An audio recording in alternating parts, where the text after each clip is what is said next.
여러분 안녕하십니까? 한국교회 정화방송 마나임 뉴스입니다. 저는 예장통합총회 소속 장로인데요. 교회 장로로서 심히 부끄러움을 금치 못하겠습니다. 어제 말이죠. 서울중앙지방법원에서 아주 중요한 판결이 하나 나왔습니다. 예장통합총회가요. 예장통합총회에 소속된 목사님에게 손해배상 위자료로 2천만 원을 지급하라.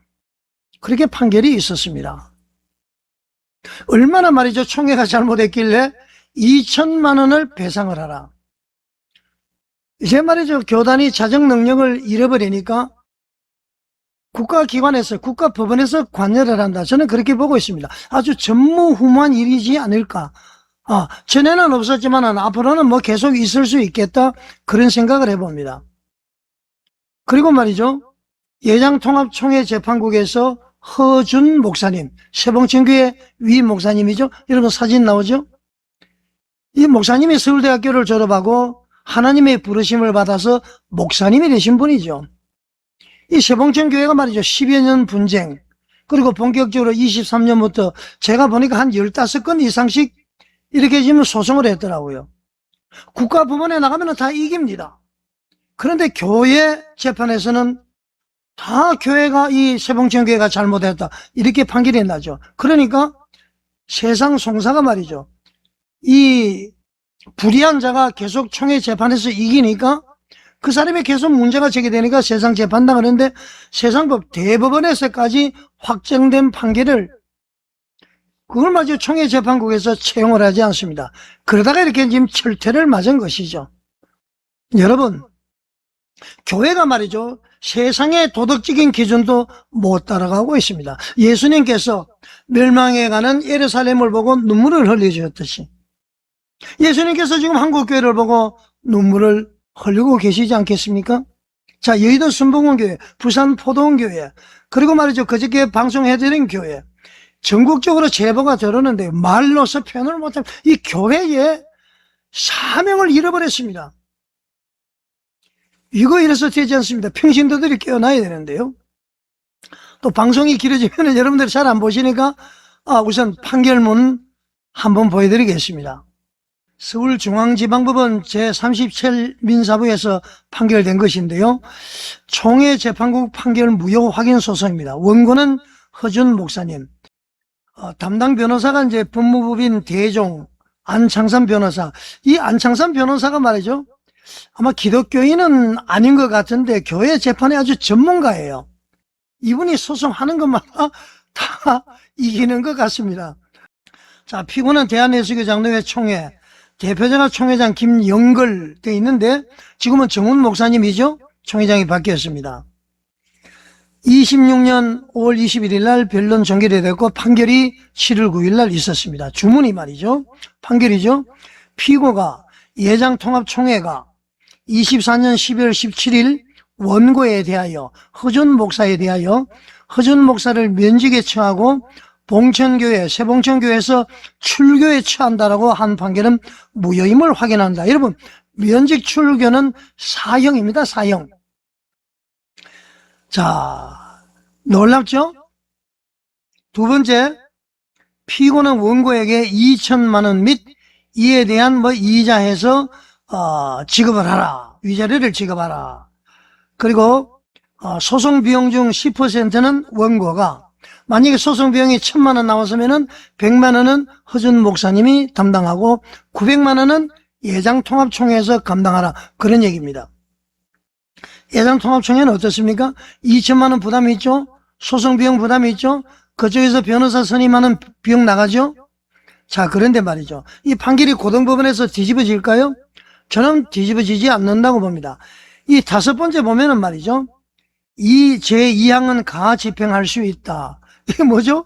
2천만 원에 대한 것을 집행할 수 있다고 그랬습니다.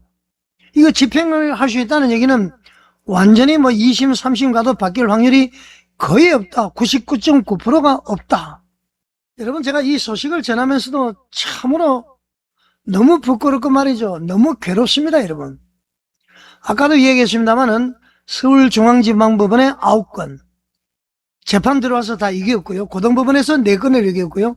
대법원에서도 2건이 이겼습니다. 현재도 이제 진행 중인 재판이 8건이 있는데요. 이게 왜 그러느냐? 전부 총회 재판국에서 잘못 판결하다 보니까 그걸 근거로 해서 세상 법정으로 이 불의한 자들이 계속 가지고 나오는 것이죠. 교회를 어지럽히는 자들이죠. 이거 여러분 도대체 총회 재판국이 막 항의를 하면은 말이죠. 재판국은 판결로서 말한다. 판결로서 말한다. 거의 이야기를 하지 않습니다. 이런 얘기가 있더라고요. 사실이 아니기를 바랍니다. 재판국 판결문을 물론 사전에 준비를 해오겠지만 그 판결문이 말이죠. 재판국원이 쓰는 것인지 외부에서 써가지고 오는 것인지 모르겠다. 이런 분들이 계시더라고요. 그걸 그대로 읽어버립니다. 자, 이게 보통 문제가 아닌데요. 허준 목사에 대해서 목사 위임, 교회 합병, 대법원에까지 모두 확정 판결이 됐습니다. 그럼에도 불구하고 예장통합총회는 합병이 무효야. 허준 목사는 목사 자격이 없어.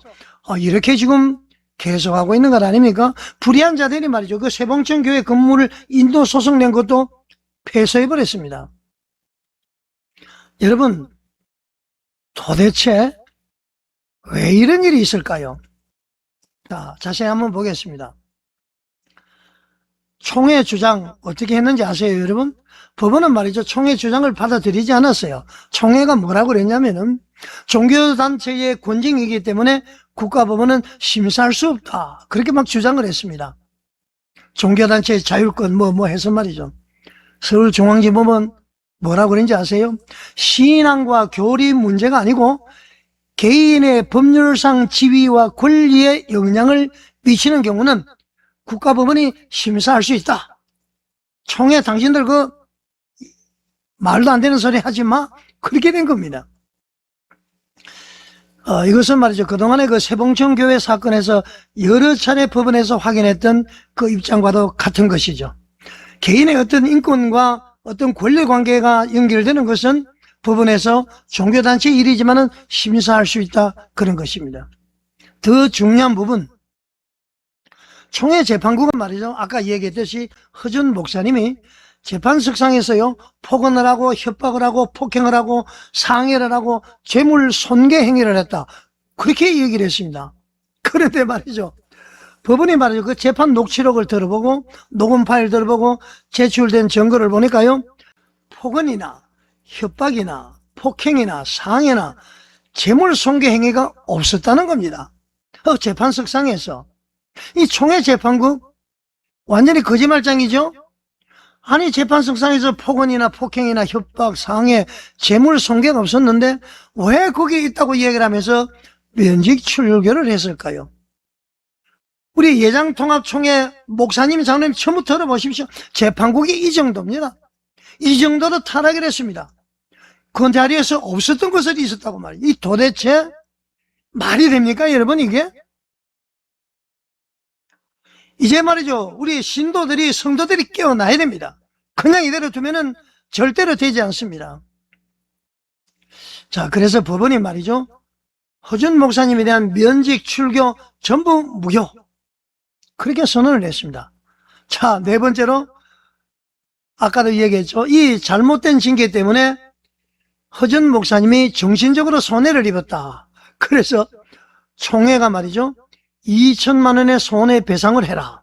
여러분 손해배상 2천만 원요? 이거 엄청난 금액이라고 그럽니다. 제가 확인해 보니까. 자, 여러분 여기서 우리가 좀 생각해 볼 문제가요. 세봉천교회는 그동안에 수없이 많은 국가법원 소송을 하기도 하고 당하기도 했습니다. 대표자 문제, 지교의 존재 문제, 건물 문제, 총회 재판국의 판결 문제, 직무정지, 면직, 출교. 거의 뭐 깡패 수준에 도달하는 사람이 목사님에게 침을 뱉고요.